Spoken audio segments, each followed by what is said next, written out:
అనునిత్యం ప్రజారోగ్యానికై పాటుపడే తమపై ముఖ్యమంత్రి జగన్కు ఎందుకింత వివక్షో అర్థం కాకుండా ఉందని మండపేట మున్సిపల్ కాంట్రాక్ట్ పారిశుద్ధ్య కార్మికులు వాపోయారు. తమ సమస్యలు పరిష్కారం కోరుతూ వీరు చేపట్టిన నిరవధిక సమ్మె శుక్రవారం నాటికి 11వ రోజుకు చేరుకుంది. ఈ సందర్భంగా కార్మికులు మాట్లాడుతూ గత 11 రోజులుగా సమ్మె చేస్తున్న ప్రభుత్వానికి కనీసం చీమ కుట్టినట్లయినా లేదని ఆవేదన వ్యక్తం చేశారు.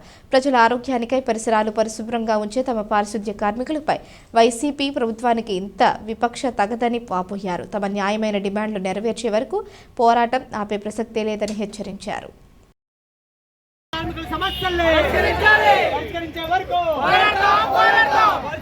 మండపేట మున్సిపల్ కార్మికులందరూ సమ్మె చేపట్టి కనీసం 11 రోజులు గడువు ఉందండి. మరి గత కరోనాలో కూడా మేము ప్రాణాలకు తెగించి భార్య పిల్లలు వదులుకుని మేము పనులు చేసాము. అలాగే మా కేంద్ర సీఎం గారు ఇచ్చిన హామీని బట్టి మాకు 26,000 రూపాయలు చేస్తామని మాట ఇచ్చారు ప్రతిపక్షం ఉన్నప్పుడు. అలాగే ఈరోజు కూడా 11 రోజులు జరగబోతుంది సమ్మె చేసి.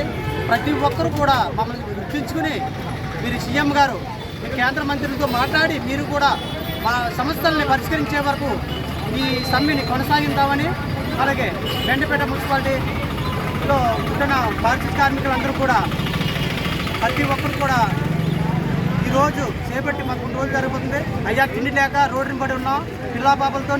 అందరూ దయించి మా మీద మా సమస్యల్ని పరిష్కరించారని ప్రేమతో కోరుతున్నామని. మరి తోటి కార్మికులకి పనులు చేస్తున్నారు, అది కరెక్ట్ అయిన పని కాదండి.